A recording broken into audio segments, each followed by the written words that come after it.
21ാമത്തെ പാഠം എടുത്ത് വായിക്ക്, എളുപ്പാട്ടെ. എന്തുവാടാ ബ്രഷ് മുക്കി പെയിന്റ് അടിക്കുന്നു? അതിനകത്തങ്ങ് വെച്ച് തൂക്കാതെ, അത് പഠിക്കാനുള്ള പുസ്തകമാണ് കേട്ടല്ലോ. ഒന്നും വെച്ച് തൂക്കരുത്. ആ വായിക്കും. വായിക്കട്ടെ. ആദ്യം തൊട്ടാണ് അല്ലടാ അവസാനം വായിക്കടാ. എന്നിട്ട് പാട 21 പാട 21 പാട 21 പാട 21 പാട 21 പാട 21 പാടം ഇപ്പൊ 63 ആയല്ലോ. പാടം വായിക്കണ്ട, ബാക്കി താഴോട്ട് വായിക്ക്. എന്താ പാ മാത്രമേ ഉള്ളൂ, തലേണിയൊന്നും ഇല്ലേ? എന്താ അക്ഷരം ഇല്ലടാ? എന്നാ പിന്നെ വായിക്കങ്ങോട്ട്. പാട 21 കക്ക. പാട 21 കക്ക.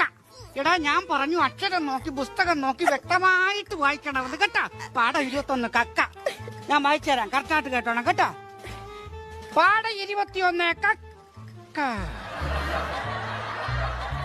മക്കളെ, നമ്മുടെ സർക്കാർ ബസ് അടിക്കുന്ന പുസ്തകമാണ്.